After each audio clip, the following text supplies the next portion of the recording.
जैसे कि एक इंसान सुख चाहता है, वैसे ही एक इंसान चाहता है कि वह सफल बने। इस धरती पर एक इंसान जिंदा रहता है, इससे उसकी वैल्यू नहीं रहती है, बल्कि एक इंसान कितना सफल होता है, इससे उसकी वैल्यू होती है। एक इंसान अपनी ज़िंदगी को दो प्रकार से बना सकता है। ज़िंदगी का पहला प्रकार तो यह होता है कि वह धरती पे बोझ बनकर ज़िंदगी को गुजारने का प्रयास करे, और दूसरा प्रकार यह होता है कि वह एक पुरुषार्थी व्यक्ति बनकर लोगों के सुख दुख में उनका साथ देकर उनके दिलों का बोझ कम करने का प्रयास करे। इस संसार में प्रत्येक सजीव चीज़ और प्रत्येक निर्जीव चीज़ किसी न किसी उद्देश्य को पूरा कर रही है। आप पेड़ पौधों को देख ले, जीव जंतुओं को देख ले, यहाँ तक कि आप नदी को देख ले या आप निर्जीव वस्तुओं को देख ले। प्रत्येक चीज़ अपने जीवन के उद्देश्य को पूरा कर रही है, किसी न किसी उद्देश्य से वो संचालित हो रही है। लेकिन मनुष्य एक ऐसा जीव है जिसमें कई व्यक्ति बिना किसी उद्देश्य के अपना जीवन गुजार देते हैं। लेकिन यह बात 100% सच है कि बिना उद्देश्य की पूर्ति किए एक इंसान वास्तविक खुशी और वास्तविक सफलता को हासिल नहीं कर सकता। दुनिया की कोई भी वस्तु हो, चाहे वह सजीव हो या वह वस्तु निर्जीव हो, एक वस्तु का मूल्य तभी तक रहता है, एक वस्तु की वैल्यू तभी तक रहती है जब तक वह अपने उद्देश्य को पूरा करती रहती है। उदाहरण स्वरूप एक पेन का उद्देश्य होता है लिखते जाना। जब तक एक पेन में स्याही होती है और पेन अच्छी तरह काम करता है, तब तक उस पेन की वैल्यू होती है। लेकिन जब एक बार पेन काम करना बंद कर देता है या उसमें स्याही बीत जाती है और वह दोबारा प्रयोग करने लायक नहीं रहता है, तो उस पेन की कोई वैल्यू नहीं करता, उसे फेंक दिया जाता है। एक बल्ब का उद्देश्य होता है कि वह जलता रहे, लोगों को प्रकाश प्रदान करता रहे। लेकिन जब एक बल्ब फ्यूज हो जाता है, अर्थात अपने जीवन का उद्देश्य पूरा करना बंद कर देता है, तो उसे कचरे में फेंक दिया जाता है। मोटरसाइकिल के या किसी भी वाहन के टायर की वैल्यू तभी तक रहती है जब तक कि वह उस वाहन को चलाने में योगदान देता है। टायर का मुख्य लक्ष्य होता है कि वह वाहन को चलाता जाए। वाहन को चलाना ही टायर का मुख्य उद्देश्य होता है, और यदि टायर अपने इस उद्देश्य को पूरा करने से दूर हो जाए या किसी वजह से अपने उद्देश्य को पूरा न कर पाए, तो उसकी कोई वैल्यू नहीं रहती, उसे निकाल कर फेंक दिया जाता है। ठीक वैसे ही एक इंसान की वैल्यू तभी तक रहती है जब तक एक इंसान अपने जीवन के उद्देश्य की पूर्ति करता रहता है। एक बार व्यक्ति निकम्मा बन जाए, उसकी कोई वैल्यू नहीं रहती है। और बात केवल ऐसी नहीं है कि एक इंसान निकम्मा हो जाता है या अपने उद्देश्य की पूर्ति से दूर हो जाता है तो दूसरे लोग उसकी वैल्यू नहीं करते, बल्कि हकीकत बात तो यह है, जब एक इंसान अपने उद्देश्य से भटकता रहता है तो एक समय के बाद में वह इंसान खुद की इज्जत करना भी बंद कर देता है। वह खुद को ही खुद का दुश्मन मानने लग जाता है। कहते हैं कि खाली दिमाग शैतान का घर होता है, और यह बात इसीलिए कही जाती है कि एक मनुष्य का दिमाग निरंतर किसी उद्देश्य की पूर्ति करते रहने के लिए बना है।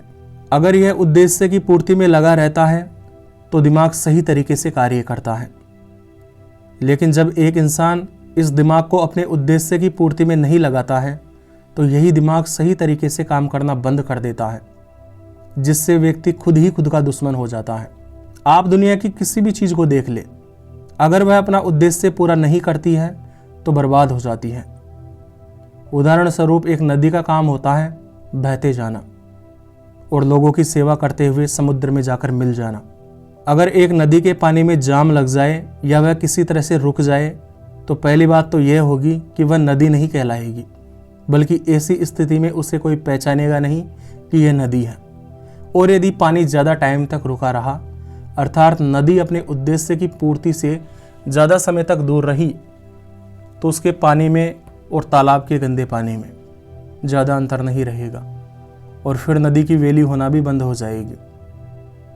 एक पेड़ होता है, यदि पेड़ अपने उद्देश्य की पूर्ति करना बंद कर दे, अर्थात वह छाया देना बंद कर दे, फल देना बंद कर दे या लकड़ी देना बंद कर दे, तो उसकी कोई वैल्यू नहीं होती है।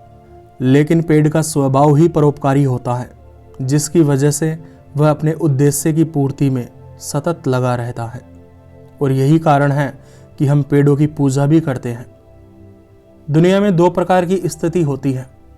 पहली स्थिति तो यह होती है कि हम जिंदा मानव की भी इज्जत नहीं करते हैं, और दूसरी स्थिति यह होती है कि हम निर्जीव चीज़ों को भी पूजने लग जाते हैं। क्या कारण है इसका? इसका एक ही कारण है, और वह कारण है उद्देश्य की पूर्ति।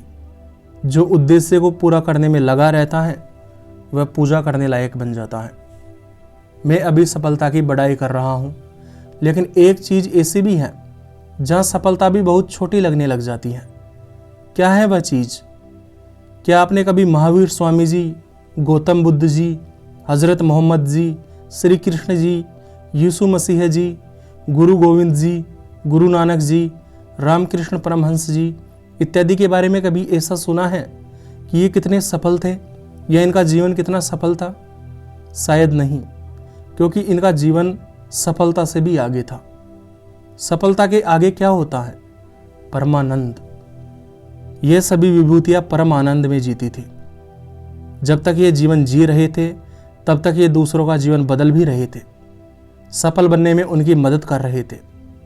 परमानंद की स्थिति सफलता की पराकाष्ठा से भी ज्यादा होती है। मतलब परम आनंद वह चीज होती है जिसके आगे सफलता बहुत छोटी लगने लग जाती है।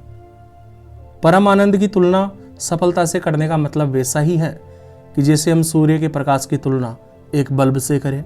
बेशक सफलता पाना बहुत बड़ी बात होती है, बहुत सम्मान वाली बात होती है, लेकिन परम आनंद को प्राप्त करना उससे भी कई गुना बड़ी बात होती है। जो व्यक्ति स्वांत सुखाय को केंद्र में रखकर कार्य करता है, अर्थात एक व्यक्ति जो भौतिक चीजों को प्राप्त करने के बजाय अपनी आत्मा के सुख के लिए कार्य करता है, इसीलिए कार्य करता है क्योंकि उसे उस कार्य को करने में मजा आता है, या वह इसीलिए कार्य को करता है ताकि वह लोगों की मदद कर सके, तो ऐसा व्यक्ति परमानंद को प्राप्त होता है। परमानंद को सफलता के उच्च स्वरूप अर्थात बड़ी से बड़ी सफलता से भी बड़ी उपलब्धि मानी जाती है। आप अपने आसपास के लोगों के पास जाए और उनसे पूछे कि क्या वे सफल हैं। जब आप उनसे ऐसा पूछेंगे तो जो भी व्यक्ति थोड़ा बहुत घर चलाने लायक पैसे कमा लेता है वह व्यक्ति भी यह कहेगा कि मैं सफल हूँ।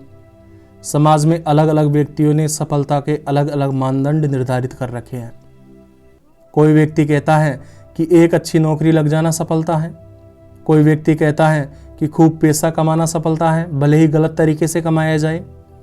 लेकिन यदि हम वास्तविक रूप से देखें तो इस समाज में हर 10 में से एक व्यक्ति वास्तव में सफल होता है।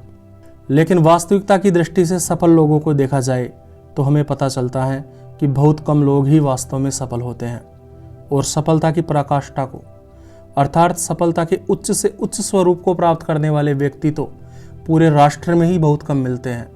पूरे राष्ट्र में ही 10-15 मिल जाए तो बहुत होते हैं।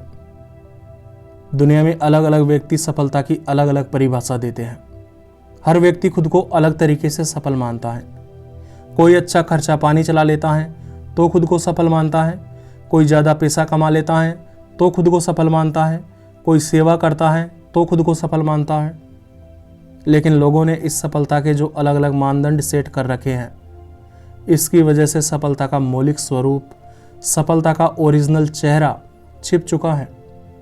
एक तरह से देखा जाए तो सफलता के वास्तविक चेहरे पे मुखौटा लगा दिया गया है और लोग उस लगे हुए मुखौटे को ही सफलता का वास्तविक चेहरा समझ रहे हैं, जो कि सच नहीं है। लोग जो सफलता की अपनी अपनी परिभाषाएं बना रहे हैं, इसका सबसे बड़ा नुकसान यह है कि दूसरे लोग भी उन्हें अपनी प्रेरणा मानकर खुद को उनके जैसा बनाकर सफल बनाना चाहते हैं। अक्सर हमारे समाज में एक बात कही जाती है कि महान लोग जिस रास्ते पे चलते हैं उसी रास्ते पे चलना चाहिए। महाभारत के समय पर जब युधिष्ठिर से पूछा गया था कि कौन सा मार्ग श्रेष्ठ होता है, तो युधिष्ठिर ने भी यही जवाब दिया था कि श्रेष्ठ व्यक्ति जिस मार्ग पे चले वही मार्ग श्रेष्ठ होता है। लेकिन तब क्या होगा जब हम एक ऐसे व्यक्ति को श्रेष्ठ मानने लग जाए जो कि श्रेष्ठ है ही नहीं? क्या होगा जब हम ऐसे व्यक्ति को अपना आदर्श मानने लग जाए जो कि वास्तव में आदर्श बनाने लायक है ही नहीं? अगर समाज के मेहनती और पुरुषार्थी लोगों को सफलता का सही मतलब नहीं सिखाया गया या कुछ भी मानदंडों के आधार पर उन्हें सफलता महसूस करना सिखाया गया, तो यह समाज के लिए बहुत नुकसानदायक है, क्योंकि समाज में उसी का अनुसरण किया जाता है जो सफल होता है, श्रेष्ठ होता है। लेकिन जब किसी बिल्डिंग की नींव ही कमज़ोर बन जाए, उसका आधार ही गलत बन जाए, तो बिल्डिंग ज़्यादा समय तक टिक नहीं पाती है। ठीक वैसे ही अगर एक व्यक्ति सफलता की गलत परिभाषा को अपनाकर उसे प्राप्त करने की कोशिश करता है, तो ये अलग अलग परिभाषाएं टिक नहीं पाती हैं। वास्तविक सफलता वास्तविक होती है और झूठी सफलता झूठी होती है। तो उम्मीद करता हूँ आज की बात आपको समझ में आ गई होगी। मुझे इतना ध्यान लगाकर सुनने के लिए आपका दिल से धन्यवाद।